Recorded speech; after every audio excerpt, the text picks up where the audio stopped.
નમસ્કાર. વિકસિત ગુજરાતમાં કુપોષણનું કલંક કેમ? સવાલ 100%નો સાથે હું છું આપની સાથે કૃષ્ણા. જે ગુજરાતને માત્ર દેશ જ નહીં પણ આખા વિશ્વમાં વિકાસના મોડેલ તરીકે રજૂ કરાય છે, એ જ વિકસિત ગુજરાતમાં જન્મ લેતા બાળકો મરી રહ્યા છે અને જન્મ આપતી માતાઓ પણ. જે ગુજરાતની જીડીપી 13,82,000 કરોડ છે, મહારાષ્ટ્ર બાદ બીજા નંબરે. જે ગુજરાતની માથાદીઠ આવક 1,74,000 છે, ગોવા, સિક્કિમ, દિલ્હી, ચંદીગઢ બાદ ચોથા નંબરે. એ ગુજરાતનું 80% ભવિષ્ય કુપોષણના અંધકાર નીચે જીવી રહ્યું છે. જે ગુજરાતીઓની ગુજરાત ધનિક રાજ્ય હોવાના કારણ પર છાતી ફૂલાવે છે, એ જ ગુજરાતમાં જન્મ લેતાની સાથે જ 31% બાળકો મૃત્યુ પામે છે અને 5 વર્ષની અંદર 38% બાળકો. જ્યારે સવાલ પૂછાય ત્યારે યુપી, બિહારની સાથે સરખામણી થાય, પણ એ કેરળ સાથે નહીં, જ્યાં બાળ મૃત્યુદર 4 છે. જે ગુજરાતમાં 31 છે. ફ્લાયઓવર, રિવરફ્રન્ટ અને ગિફ્ટ સિટી જોઈને આપણે ખૂબ ખુશ થઈએ અને વિકાસ માટે જરૂરી પણ છે, પણ આ વિકાસના મસ્ત મોટા દાવાઓ વચ્ચે કુપોષણના આંકડાઓ ક્યાંય દબાઈ જાય, ચૂંટણીના પ્રચારમાં પણ આ મુદ્દો ક્યાંય ખોવાઈ જાય, કદાચ જનતા તરીકે આપણી પણ એ પ્રાથમિકતા નહીં હોય. 21મી સદીમાં 80% બાળકો કુપોષિત હોય, ભૂખમરામાં ટળવળતા હોય. શું એ સરકાર માટે શરમજનક નથી? શરમ તો એ પણ આવવી જોઈએ કે આવા આંકડાઓ ઘટવાની જગ્યાએ વધે છે. 2016 બાદ કુપોષિત બાળકોની સંખ્યામાં 17નો વધારો થયો છે, 17%નો. ચૂંટણીઓ માટે વર્ષો પહેલાથી રણનીતિ ઘડાવવાની શરૂ થઈ જાય, ખૂબ રસ લેવાય, બેઠકો થાય, એ પક્ષ અને સરકારને આ મુદ્દા પર રણનીતિ ઘડવી કેમ જરૂરી નહીં લાગતી હોય? એ સવાલ થાય કે વિકસિત ગુજરાતમાં કુપોષણ કલંક કેમ? અને આ જ મુદ્દા પર આપણે ચર્ચા કરીશું.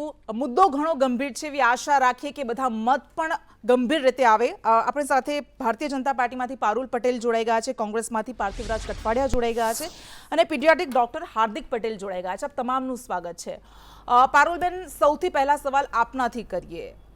ગુજરાતને આપણે વિકાસના મોડલ તરીકે છેલ્લા ઘણા વર્ષોથી પ્રસ્થાપિત કરી રહ્યા છીએ, મૂકી રહ્યા છીએ, પણ ખરેખર આ જે આંકડા, જે હેલ્થ ઇન્ડિકેટર્સ આપણે ગંભીરતાથી લેવા જોઈએ, એ સતત ખરાબ રીતે કથળી રહ્યા છે. શું આ ચિંતાની વાત નથી લાગતી? જી, એક તો સૌથી પહેલાં અહીંયા એક આપને ધન્યવાદ આપીશ કે આપની ચેનલ માધ્યમે આપણે આ અવેરનેસ કરી રહ્યા છીએ. એ આંકડાની વાત કરીએ તો આંકડા એવી વસ્તુ છે કે વધતા દેખાય, પણ એના પાછળ આપણે આજે એક હેલ્ધી ડિસ્કશન કરવાની જરૂર છે.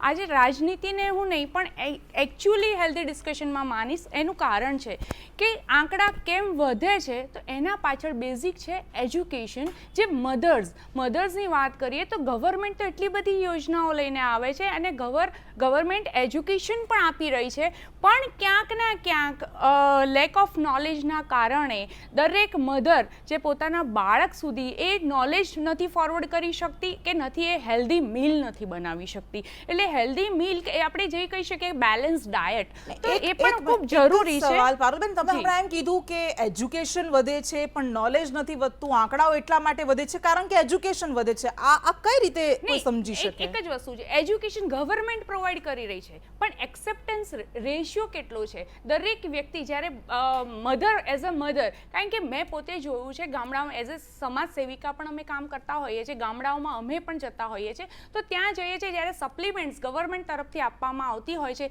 તો લિટરલી અમારી જોતા લોકોએ ફેંકી હોય છે કે ભાઈ ના, આ વસ્તુ આપણે ના લેવાય. એમાં ફોલિક એસિડ આવે છે, આયર્નની ટેબ્લેટ્સ આવે છે, વિટામિન ડી આવે છે, ઝીંક આપે છે, મલ્ટીવિટામિન્સ આપે છે. એટલે ગવર્મેન્ટ કેલ્શિયમ બધું જ આપે છે, પણ આપણે એને લઈ ના શકીએ તો પછી ગવર્મેન્ટ એમાં શું કરી શકે? કારણ કે ગવર્મેન્ટની એટલી બધી યોજનાઓ છે કે એનિમિયા મુક્ત ભારત શું કરી શકે? એટલે શું આ ગવર્મેન્ટની જવાબદારી છે? જો કેરળ સરકાર બાળ મૃત્યુદર 4 પર લાવી શકતી હોય, જો ત્યાં માતા મૃત્યુદર 27 હોય અને ગુજરાતમાં 57 હોય, ત્યાં 22 હોય અને ગુજરાતમાં 57 હોય, તો ગવર્મેન્ટ શું કરી શકે? કેરળ પાસેથી ન શીખી શકાય? શું કરી શકાય? ગવર્મેન્ટે ખૂબ સારું સ્ટેપ હમણાં લીધું છે કે જ્યારે મહિલાનું મેરેજની જે એજ હતી એ 18 હતી, એની જગ્યાએ 21 કરી છે. એનું લોંગ વિઝન છે, કારણ કે જ્યારે જે માતા હોય, મતલબ મહિલા હોય, 18 વર્ષે મેરેજ થાય અને બહુ અર્લી એજમાં અગર મધર બની જાય છે, તો એ સશક્ત નથી હોતી,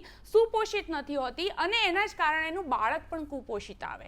એટલા માટે એક એજ્યુકેશન લેવલ પણ એનું એટલું બ્રોડ થાય, કારણ કે 12th પછી તરત મેરેજ થઈ જાય અને અગર એ ગ્રેજ્યુએશન થઈ જાય અને પછી મેરેજ થાય છે તો એનું વિઝન બ્રોડ થાય છે, નોલેજ વધે છે, તો એઝ એક ફેમિલીને સારી રીતે અપબ્રિંગિંગ કરી શકે છે. એટલે ગવર્મેન્ટનું આ સ્ટેપ પણ ખૂબ સરાહનીય. 18 થી 19 વર્ષની યુવતીઓ 77% એનિમિક છે.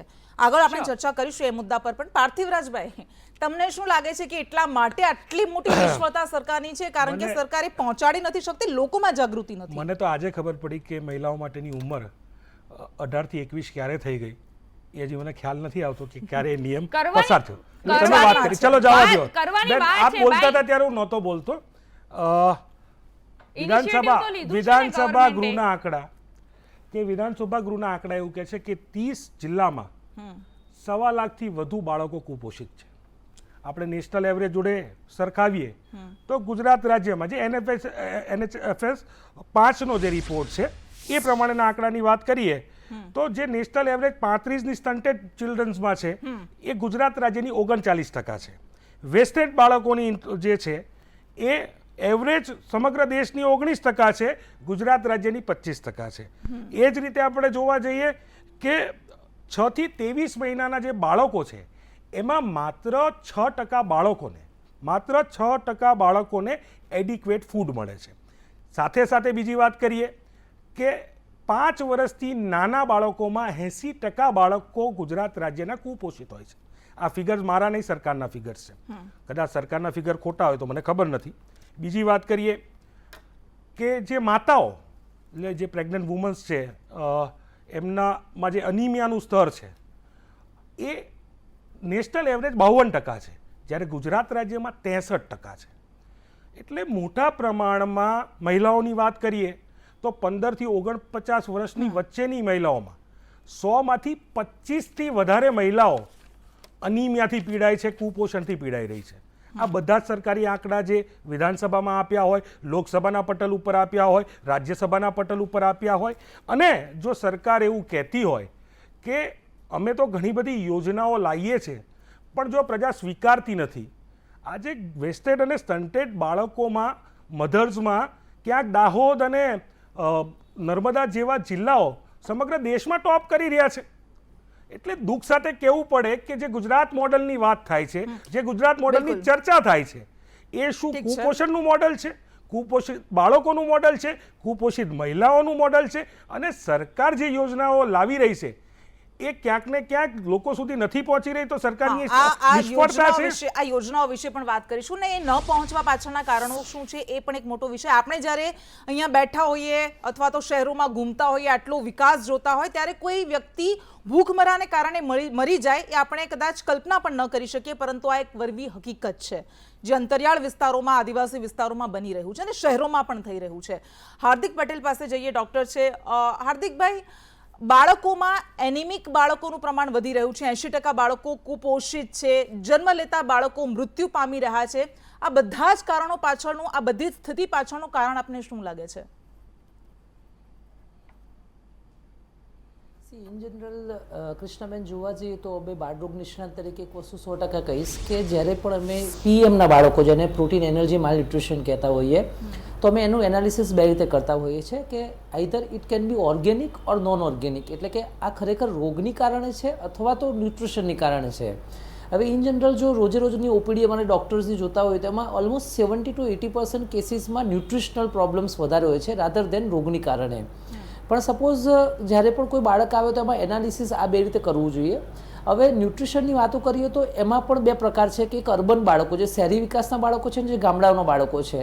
શહેરોમાં આ જે કુપોષણ થવું અથવા તો ઇસ્યુઝ થવું એનું મેઇન રીઝન છે જંક ફૂડ બેઝિકલી, કે જે ખરેખર ન્યુટ્રિશન વગરની જે વસ્તુઓ છે, આઉટસાઇડ ફૂડ્સ છે, એની કારણે વધારે જોવા મળતું હોય છે, જેની કારણે પ્રોપર પ્રમાણમાં B12 કે ફોલિક એસિડ્સ અથવા તો વિટામિન C એવી જે વસ્તુઓ હોય કન્ઝપ્શન ઓછું હોય છે, એબનોર્મલ ફૂડનું પ્રમાણ વધારે કન્ઝપ્શન એની કારણે જોવા મળતું હોય છે. જ્યારે પેરિફરીની વાત કરીએ, ગામડાઓની વાત કરીએ, શહેરી વિસ્તારથી દૂરની, તો એની અંદર યુઝ્યુઅલી જે નોર્મલ ફૂડ છે એ પ્રોપર અમાઉન્ટમાં અથવા પ્રોપર કેલરીમાં અથવા પ્રોપર ન્યુટ્રિશન સપોર્ટ નથી હોતું.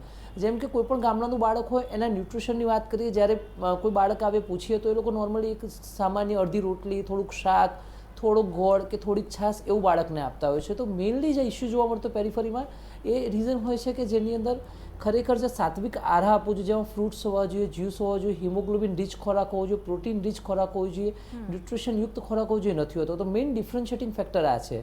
બીજી ઇમ્પોર્ટન્ટ વસ્તુ જોઈએ તો ઘણી વખતે વોર્મ્સ જે બાળકોમાં જે પર્ટિક્યુલર શહેરી વિસ્તારમાં પ્લસ પેરીફર ગામડાના એરિયામાં જોવા મળતા જેને કરમિયા આપણે કહેતા હોઈએ છીએ, તો એ પણ મુખ્યત્વે કારણ જોવા મળતું હોય છે. તો આની અંદર જો બાળકોમાં ખરેખર ગવર્મેન્ટે કે ડૉક્ટરો જ આમાંથી બહાર આવવું છે, પ્રજાએ બહાર આવવું છે, તો હંમેશા સૌથી પહેલી વસ્તુ સ્ક્રીનિંગ ઉપર લેવી પડશે કે ખરેખર બાળકમાં શું રીઝન છે. ઓર્ગેનિક કોઝિસમાં જોવા જઈએ તો જેમાં ઘણી વખત હાર્ટનો પ્રોબ્લેમ્સ હોય અને હાર્ટના હોલ હોય એ જે મિસ થતા હોય, ઘણી વખત બાળકને એલર્જીનો પ્રોબ્લેમ, વારે ઘડી શરદી ખાંસી તાવ થતા હોય, કોઈ વખતે કોઈ બાળકને માનસિક રોગો, ન્યુટ્રિશનલ પ્રોબ્લેમ્સ અથવા મેટાબોલિક ડિસીઝ જેમાં પ્રોટીન એનર્જી માલન્યુટ્રિશન જોવા મળતું હોય છે, ઘણી વખત ક્રોનિક કિડની ડિસીઝ કે ક્રોનિક લીવર ડિસીઝ હોય છે. તો આ બધા જો રોગો ખરેખર મિસ ના કરવામાં આવે તો એ વસ્તુમાંથી બાળકને 100% આપણે બચાવી શકીએ. હું આજની જ વાત કરું તો આજે જ મારી ઓપીડીમાં એક બાળક આવ્યું હતું જે 9 મહિનાનું છે, આપણા રખિયાલ એરિયામાં જ રહે, જેનું વજન માત્ર 3.5 કિલોનું છે અને બાળક 2.5 કિલોનું છે. અને ખરેખર મેં આજે એ બાળકનું એનાલિસિસ કર્યું લાઈવ એક્ઝામ્પલ, તો પ્રોબ્લેમ એટલો હતો કે મધરનું ન્યુટ્રિશન એકદમ ઓછું હતું, મધરનું હિમોગ્લોબિન 3% હતું, મધરને ફીડિંગ એક બ્રેસ્ટમાંથી આવતું જ નહોતું અને મધર જસ્ટ ફીડિંગ કરાવે કરતી હતી અને બાળકને જસ્ટ એ લોકો પાર્લેજી બિસ્કિટ, દૂધ અને જસ્ટ એક રોટલી ખવડાવતા હતા. તો ઓબ્વિયસલી આ વસ્તુ ટોટલી ગ્રોસ ન્યુટ્રિશનલ નેગ્લિજન્સ છે, પર્ટિક્યુલર મધર લેવલે એઝ વેલ એઝ બાળક લેવલે. તો આ વસ્તુમાં બાળક ક્યારેય કુપોષણમાંથી બહાર આવવાનું જ નથી. તો આની અંદર એક પ્રોપર પ્લાન બનાવવો પડશે. ડોક્ટર્સે, ગવર્મેન્ટ ડોક્ટર્સ, મે બી પ્રાઇવેટ ડોક્ટર્સ અને હળી મળીને ઠીક છે. હા, બિલકુલ. અને સરકારે પણ આ વાત સ્વીકારી છે કે અન્ય વિકસિત રાજ્યોની સરખામણીએ ગુજરાતમાં કુપોષણનું સ્તર અથવા તો હેલ્થ ઇન્ડિકેટર્સ જે દર્શાવે છે ખરેખર ચિંતાજનક છે. પારુલબેન, પૂર્ણા યોજના શરૂ કરવામાં આવી કિશોરીઓ માટે કે જેના કારણે એનિમિક ન રહે, સંજીવની યોજના બાળકો માટે શરૂ કરવામાં આવી, મિડ ડે મીલ યોજના તો જે વર્ષો પહેલા શરૂ કરવામાં આવી હતી, દાયકાઓ પહેલા, કે જેના કારણે બાળકો ભોજનની સાથે શિક્ષણ પણ મેળવી શકે. પરંતુ આ બધી જ યોજનાઓ નિષ્ફળ જાય છે જ્યારે આવા આંકડાઓ સામે આવે છે. કારણ શું લાગે છે આપને? જી, આપણે આને નિષ્ફળ જાય છે ના કહી શકાય, કારણ કે જે ડૉક્ટર સાહેબે વાત કરી એને હું વાત કરીશ કે બ્રેસ્ટ ફીડિંગ વીક પણ આપણે ગવર્મેન્ટ ચલાવી રહી છે અને એના અવેરનેસ નથી. અને આજકાલ વર્કિંગ લેડીઝ વધારે સાંભળો વર્કિંગ લેડીઝ છે એના કારણે અવેરનેસ હોવા છતાં પણ જે રૂરલમાં છે તેમને અવેરનેસ માટે આપણે પ્લાન કરીએ છીએ, એમાં આખું વીક એના કેમ્પેનિંગ ચલાવે છે, આખું વર્ષ પણ ઘણી વાર ચલાવે છે, ડોર ટુ ડોર કેમ્પેનિંગ પણ થતા હોય છે, બધું જ થતું હોય છે. પણ ત્યાં ગામડાઓમાં ક્યારેક થાય છે, ક્યારેક મહિલાઓ એને એક્સેપ્ટ નથી કરતી કે એક શરમને, એક ટેબુની રીતે જોવે કે 1 વર્ષ પછી ફીડિંગ કરાવવું નથી કદાચ એ લોકોને યોગ્ય લાગતું. અને બીજી વાત, અર્બનની વાત કરી તો ત્યાં વર્કિંગ વુમન્સ હોય છે, વર્કિંગ વુમન્સ માટે થોડું જોબ હોય કે 6 મહિના સુધી લીવ મળે અને એને પણ આપણે એક્સટેન્ડ કરી છે ગવર્મેન્ટે, તો પણ 9 મહિના સુધી. પછી શું? તો આજની લેડીઝ ઘણી બધી ફોરવર્ડ છે, એ લોકો વિચારે છે કે ના બ્રેસ્ટ ફીડિંગ એ લોકો પંપથી કરી અને પછી ફ્રીઝ કરી અને પછી બાળકને આપી શકે છે. તો એટલીસ્ટ કહી શકાય કે 3 વર્ષ સુધી બાળકને આપવામાં આવે તો બાળક સુપોષિત જ થાય. પણ આપણે એ વસ્તુથી દૂર રહીએ છીએ એટલા માટે ત્યાં તકલીફ થાય છે. અને બીજું એક પ્રોબ્લેમ એ આવે છે કે પ્રેગ્નન્સી વારે ઘડી એક પ્રેગ્નન્સી હજી પતિ ડિલિવરી થઈ છે અને વિધિન થોડા જ ટાઈમમાં સેકન્ડ પ્રેગ્નન્સી આવે એટલે ઓટોમેટિક બ્રેસ્ટ ફીડિંગ બંધ કરાવવું પડે અને બીજી પ્રેગ્નન્સી આવે તો એ પોતે એટલી સશક્ત નથી હોતી, તો પછી બાળકનું કેવી રીતે? અને એક યોજનાની વાત કરું કે યોજનાઓ નિષ્ફળ કેમ જાય છે? યોજના નિષ્ફળ નથી જતી. તો પહોંચી કેમ નથી શકતી? જો પહોંચી શકતી હોત તો પછી આવા પરિણામો ન આવતા, વધતા ન હોત, આંકડા કમસે કમ 2% તો ઘટતા હોત. આજે પણ સુરક્ષિત માતૃત્વ યોજના જે છે એના અંડરમાં જેટલી માતાઓ સગર્ભા છે બધાને 2 કિલો ચણા આપવામાં આવે છે, 1 કિલો તેલ આપવામાં આવે છે, 1 કિલો તુવેર આપવામાં આવે છે. એટલે દરેક વસ્તુ આપવામાં આવે છે અને પહોંચે છે. ઇવન અમે લોકો બાળકો દત્તક લીધા છે. ના બેન, હું તમને સાચું કહું છું, બાળકો મેં પોતે 5 બાળકો દત્તક લીધા છે. તમે એક વાત કરી કે અર્બન મહિલાઓ કે જે જોબ કરે છે એ વિકલ્પો શોધી લે છે કે એમના બાળકોને પોષણ કેવી રીતે મળે. સૌથી ખરાબ હાલત તો ગામડાઓની, અંતરિયાળ વિસ્તારોની, આદિવાસી વિસ્તારોની છે અને ત્યાં કોઈ બ્રેસ્ટ ફીડિંગને ટેબુ માનવામાં નથી આવતું. પણ માતાઓ જ્યારે કુપોષિત હોય તો બાળકો તો પોષિત કેવી રીતે હોવાના? એમને પોષણ ક્યાંથી મળવાનું? ના, એક વસ્તુ છે, અર્બન માતાઓ નોલેજ છે, બધું છે, પણ હેક્ટિક લાઈફના કારણે 10 રૂપિયાના કેળા આપવા કરતા 10 રૂપિયાનું પડીકું આપી દે છે. એટલે ગરીબી નથી ગણાતા. તમે બહુ એક્સેપ્શનલ વાત કરી રહ્યા છો, નથી લાગતું તમને? શું તમે બહુ અપવાદરૂપ વાત કરી અપવાદ રહ્યા નથી, છો અપવાદ નથી. કારણ કે આજે- સૌથી ના, વધારે ના, ના, ખરાબ ના, હાલત ગામડાઓની છે જ્યાં કોઈ પડીકા નથી આપવાના કારણ કે એમની તો એટલી પણ શક્તિ નથી હોવાની કે પડીકા ખરીદી નહીં, શકવાની અર્બનની વાત કરી ને ગામડાની વાત કરીએ તો ગામડામાં એ જ ડોક્ટર સાહેબે કહ્યું કે નોલેજનો અભાવ છે. એટલે નોલેજ આપણે આપી રહ્યા છીએ, સપ્લિમેન્ટ્સ ગવર્મેન્ટ આપી રહી છે, અચ્છા. યોજનાઓ પહોંચાડી રહી છે, પણ જેને લેવી જ નથી તો એ વસ્તુ તમને સપ્લિમેન્ટ્સ આપી અને ઘરે જઈને ફેંકી દે તો શું કરી શકે? બીજી અચ્છા, વાત, બધો એક જ જ વાંક મિનિટ. જનતાનો હું- છે, જે ના, ના, ના, લોકોનો ના, છે, એવું ના, તમે ના, માનો ના, છો? ના, હું હા. તમને બીજી વસ્તુ ક્લિયર કરું. સપ્લિમેન્ટ્સની આપણે વાત કરીએ તો માની લો કે કેલ્શિયમની તમને 6 મહિનાની ટેબ્લેટ્સ આપી, ગામડાઓમાં દરેક મહિલાઓને આપી છે, બરાબર? અને પણ કેલ્શિયમ ક્યારે એબ્ઝોર્બ થાય છે? જ્યારે વિટામિન ડી હોય આપણી બોડીમાં તો એબ્ઝોર્બ થાય. હવે વિટામિન ડી ની ઉણપ હોય ને તમે કેલ્શિયમ આખું વરસ લેશો ને તો પણ એ કેલ્શિયમમાં કન્વર્ટ નહીં થાય. હવે વિટામિન ડી તો ફ્રીમાં સૂર્યમાંથી મળે છે, પણ આપણે સવારે ઉઠીને સૂર્યમાં ના બેસતા હોઈએ તો એ અગેન પાછું આપણે એમ ઠીક છે, કહીશું કે તમે તકલીફ ઓકે છે. પારુલબેન, ઓકે પારુલબેન, તમે બધા જ કારણો જે ખરાબ ઇન્ડિકેટર્સ છે એની જવાબદારી તમે લોકો પર ઢોળો છો. ના, ના, લોકો એમની પાસે પર નથી, જાગૃતિ reality નથી. બતાવું છું. અરે એમની પાસે જાગૃતિ નથી, એમની પાસે આ હા, વસ્તુ જાગૃતિ નથી, એમની પાસે નથી. આ વસ્તુ નથી. હા. સરકાર બધું જ કરી રહી કરી રહી છે. તો છે ને. પછી તમે કરશો શું કે જેના કારણે આ બધા આંકડા આગળ આવે? કારણ કે ગુજરાત કરતા તમિલનાડુ આગળ છે, આંધ્રપ્રદેશ આગળ છે, કેરળ આગળ છે, કર્ણાટક આગળ છે, મહારાષ્ટ્ર અલગ છે. તો એ બધા રાજ્યોમાં કઈ જનતા કઈ એવું તો નહીં હોય ને કે અલગ હશે. એ સરકારો અલગ કામ કરી રહી છે, તમે ક્યારે કરશો? અને આમાં એવું સહિયારી જવાબદારી આપણે પણ લેવી જોઈએ અને એક સામાજિક સંગઠનો બધા સાથે મળીને જો કરીએ ને, કારણ કે એક બેઝ છે, ફાઉન્ડેશન છે, બાળકો, આજના બાળકો એ આવતું આપણું ભવિષ્ય છે, એટલે એમને તો સુપોષિત કરવાની આપણી જવાબદારી છે અને એ થવું જ જોઈએ, કારણ કે એ જો સક્ષમ બનશે તો આપણું ફ્યુચર સારું છે, આપણો દેશ તો આગળ જવાનો છે. એટલે હું એને ઓકે, હા. નકારતી નથી. ઠીક છે, પણ કદાચ એવી આશા હોત, રાખી શક્યા હોત કે કઈ રીતે નિષ્ફળ જઈ રહ્યા છે ને એના પોઈન્ટ શું છે એ પણ આપ સમજાવી શક્યા હોત. પાર્થિવરાજભાઈ, હમણાં જે પ્રકારે વાત થઈ અને સરકાર ખૂબ જાગૃતિ લાવવા માંગે છે પણ લોકો જાગૃતિ લેવા નથી માંગતા, એ પ્રકારનો મેસેજ જતો હોય એવું લાગે છે. ચોક્કસપણે જે પરિવારોને ત્યાં બાળક જન્મે છે એવું ઈચ્છે કે એમનું બાળક સ્વસ્થ રહે, પરિવાર એવું ઈચ્છે કે એમના પરિવારની મહિલાઓ સ્વસ્થ રહે, શક્તિશાળી બાળકો હોય તો આવનારું ભવિષ્ય શક્તિશાળી બને. પણ 6 થી 59 મહિનાના જે બાળકો છે એમાં તમે જોવા જાઓ તો અનિમિયાનો જે દર છે, કુપોષણનો દર છે, 69.7% છે, જે નેશનલ, ગુજરાત રાજ્યની વાત છે, જે નેશનલ દર છે એ 67.1%. જે મહિલાઓમાં જે આપણે કુપોષણની વાત કરીએ છીએ, જ્યારે એવું માનીએ કે સરકાર ખૂબ સારી નવી નવી યોજનાઓ લાવે છે પણ જાગૃત નાગરિકો ન હોવાથી લોકો સુધી પહોંચતી નથી એવી વાત જ્યારે આપણી સામે આવે ત્યારે એક આંકડો ચોંકાવનારો ફિગર એ છે કે જે નેશનલ જે હેલ્થ સર્વે હતો, ફેમિલી હેલ્થ સર્વે, એના 2015-16ના આંકડા પ્રમાણે ગુજરાત રાજ્યની 100માંથી 54.9 બહેનો, એટલે આશરે 55 બહેનો અનેમિક હતી. હવે એ વધીને જે નેશનલ ફેમિલી હેલ્થ સર્વેનો જે 2019થી લઈને 21નો આંકડો છે એમાં એ વધીને 65 થઈ જાય છે. 100માંથી 11 મહિલાઓમાં કુપોષણનો દર વધે છે. દર 100 બહેનોએ 11 મહિલાનો કુપોષણનો દર, એટલે જે ભૂતકાળમાં 55થી ઓછો હતો એ અત્યારે વધીને 65% થઈ ગયો છે.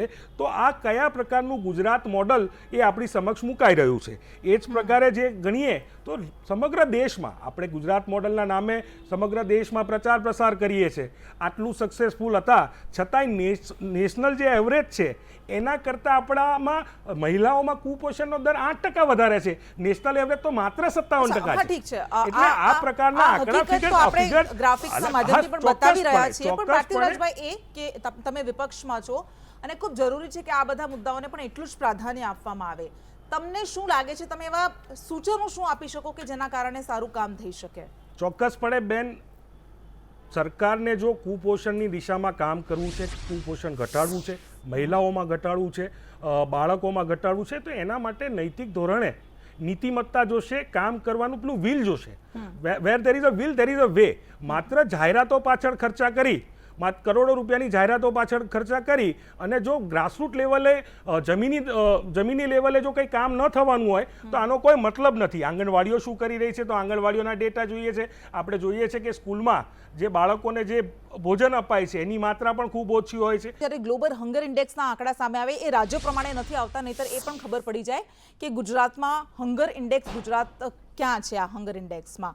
આગળ વાત કરીએ, હાર્દિકભાઈ પાસે જઈએ. હાર્દિકભાઈ, આપણે ઘણા બધા કારણો કહ્યા કે શા માટે એક બાળક કુપોષિત હોય છે, પરંતુ આપણે વારંવાર જોઈએ છીએ કે અત્યારે ડૉક્ટર્સ તો અંતરિયાળ વિસ્તારમાં જવા પણ નથી માંગતા હોતા.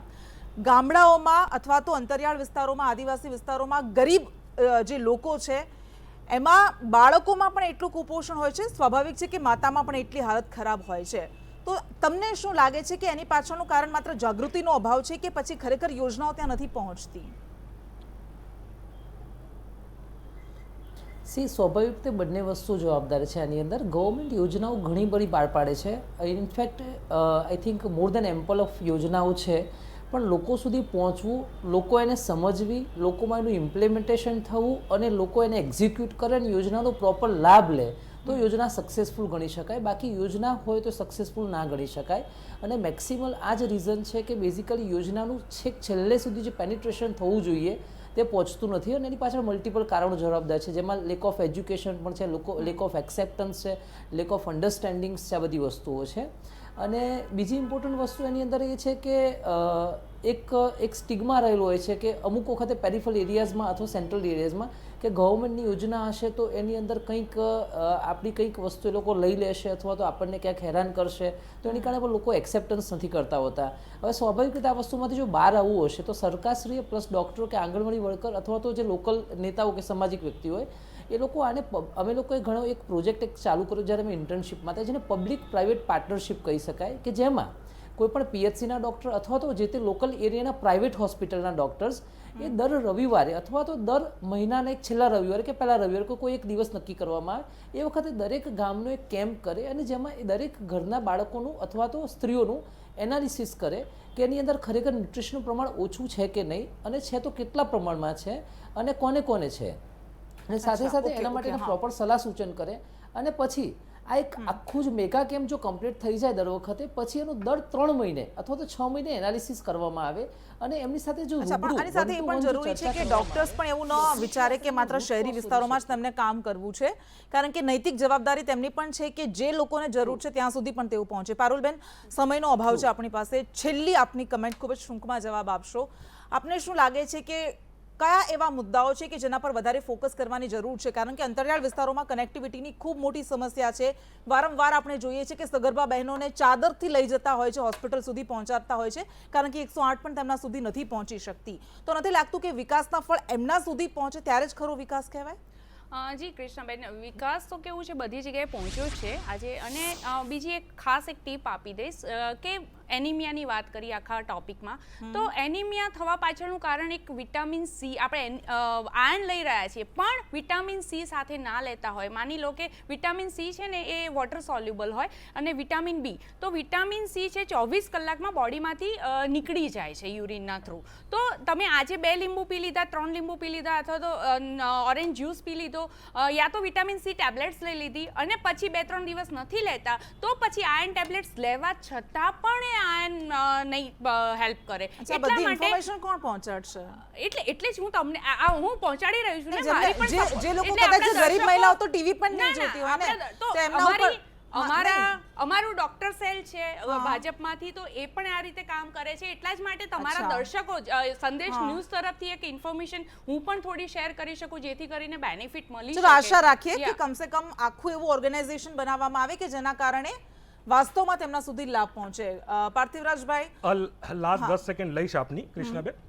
જે પ્રકારે સરકારની મંશાની વાત થાય છે, ગયા વર્ષના બજેટમાં 12,207 કરોડ રૂપિયા એટલે આશરે 6% આજુબાજુ ફળવાયેલા હતા. એ ઘટાડીને આ વખતે 16% ઘટાડો કર્યો છે. આ વર્ષે 8,414 કરોડનો 16% ઘટાડો. જો સરકારને ખરેખર એ દિશામાં કામ કરવાની ઈચ્છા શક્તિ છે તો બજેટમાં વધારો કરે કે ઘટાડો કરે? જ્યારે નંબર ઓફ ફિગર્સ, જે મોડરેટ એક્યુટ માલનુરિશ બાળકો છે, જે કુપોષિત બાળકો છે, 3.25 લાખથી વધારે જો થાય છે અને સમગ્ર દેશમાં આપણે ત્રીજા ક્રમે આવીએ છીએ, એ જ રીતે મહિલાઓમાં અનિમિયા અથવા તો કુપોષણના દરના લીધે આપણે સમગ્ર દેશમાં ત્રીજા ક્રમે આવીએ છીએ, ત્યારે આપણે એ દિશામાં કામ કરવાનું બજેટ ઘટાડી રહ્યા છે વધારવાની જગ્યાએ. અને આપણે વાત કરીએ છીએ કે લોકો જાગૃત નથી, લોકો જે અપેક્ષા રાખે છે, લોકો અમારી વાત નથી માનતા. તો મને એવું લાગે છે કે આ બે વાતો જે કહી શકાય એવી કે અલગ અલગ દિશામાં જઈ રહી છે. ના, ના ભાઈ, અને ડોક્ટર સાહેબે પણ એ કીધું. ચલો, ચોક્કસપણે હું તો બહાર પાર્ટીની બજેટ રીતે બોલે કહું છે છું, ને, એવું નથી. બજેટ ડોક્ટર બોલે સાહેબે છે. પણ એ મારા કીધું ઘરના આંકડા તો છે નહીં. નહીં, સરકારના બજેટના આંકડા છે. યોજનાઓ તો છે, બહુ બધી છે, સરકારના બજેટના આંકડા પહોંચાડવી છે. પણ છે, સરકારના પણ બજેટના આંકડા છે. acceptance પણ હોવું અને જોઈએ ને ભાઈ. હું તમને કંઈ આપવા માંગુ છું, નેશનલ તમારે લેવું જ ના હોય તો કેવી રીતે શક્ય બને ભાઈ? જનતાનો વાંક છે. ખોટી એનો વાત મતલબ પારુલબેન, ભાજપ એમ હા. કે છે જનતાનો વાંક છે. જનતાનો ભાજપનો વાંક એમ કે છે એવું નથી જનતાનો કીધું, વાંક પણ છે. acceptance ગુજરાત ના હોય. પારુલબેન, રાજ્યમાં એક મિનિટ, પારુલબેન, એક જ સવાલ. જો બીજા રાજ્યોની જનતામાં એક્સેપ્ટન્સ હોય તો ગુજરાતની રાજ્યમાં જનતામાં એક્સેપ્ટન્સ ન હોય તો બને જ કેવી રીતે શક્ય? અલગ અલગ હોય છે ને, દરેક પણ કેવી રીતે સ્ટેટમાં બની culture અલગ હોય છે. અરે Culture ને જે આખું રાજ્યો culture વિકસિત છે, બદલવામાં ઓકે, પેઢીઓ લાગી જાય છે. એક મિનિટ, પેઢીઓ લાગે 27 વર્ષથી તો આપનું શાસન છે, હજુ કેટલી પેઢીઓની જરૂર પડશે એ તો તમને જ ખબર. 3 દશક પણ થયું. જે રાજ્યો વિકાસની દ્રષ્ટિએ તમે જેની સાથે કમ્પીટ કરો છો, જે રાજ્ય હેલ્થ ઇન્ડિકેટર્સમાં માનવ વિકાસમાં આટલા આગળ હોય તો તમે પાછળ ક્યાં પડો છો? મનોમંથન ન કરવું જોઈએ. જનતા પર બધું જ ઢોળી દેશો કાયમ જનતા માટે. ઉપર ઢોળ્યું જ નથી. કાંઈ કૃષ્ણાબેન, આપણે શરૂઆતથી લઈને અહીંયા- અંત સુધી જનતાનો જ વાંક. જનતાનો શરૂઆતથી વાંક લઈને નથી અંત કીધું. સુધી યોજનાઓ જનતાનો જ વાંક બધી કાઢ્યો છે, ભાજપે. બધી જ યોજનાઓ તો તમે છે, બજેટ કેમ પણ ઘટાડ્યું? acceptance ઓકે, હોવું ઠીક છે. જરૂરી છે ને દરેકમાં. લર્નિંગ જ ના કરવું હોય તો અહીંયા તમે ગમે તેટલું હજુ શીખવાડો, તમે કોઈ જનતાનો જ ફાયદો વાંક નથી. કાઢી ના, ના, રહ્યા ના, છો. પણ દરેક એક્સેપ્ટન્સ વસ્તુમાં નથી, તમે આ વાત કરી રહ્યા જો છો. ડોક્ટર સાહેબે પણ કયા કહ્યું એવા ને, એ તો કારણો neutral છે ને, એ તો પારુલબેન, neutral કયા છે એવા ને. કારણો છે કે જેના કારણે અત્યારે પણ 80% બાળકો કુપોષિત છે? નહીં, એ વિચારવું કહ્યું જોઈએ ને તમને, તમારે. nutritionની વસ્તુ અને પણ બજેટ નહીં, ઘટાડે છે vitamin C પાછા. વાત બજેટ કરી, ઘટાડી રહ્યા vitamin છે. D શું ની વાત છે? કરી. જ્યારે સ્વીકારશો જ નહીં તો પછી તમારે બદલાવ ક્યાંથી લાવશો? એ તો ખરેખર બહુ મોટી વાત છે. ઠીક છે, આ બધા જ અમારી સાથે જોડાયા, આપનો ખૂબ ખૂબ આભાર. અને એટલા માટે જ્યારે વિકસિત ગુજરાતના મોટા શહેરોની ગગનચુંબી ઇમારતો જોઈને આપણને જો ગર્વ અનુભવાતો હોય, ફ્લાયઓવર જોઈને આપણે એવું વિચારતા હોય કે ગુજરાત કેટલું વિકાસિત રાજ્ય છે, કેટલું વિકસિત રાજ્ય છે, ત્યારે આ આંકડાઓની પણ થોડી આપણે ચિંતા કરી લેવી જોઈએ. આ લોકો માટે પણ છે અને સરકાર માટે તો ખાસ છે, કારણ કે ત્યારે જ આ આંકડાઓને ઘટાડી શકશો, હકીકત સ્વીકારશો તો જ બદલાવ આવી શકશે. નમસ્કાર.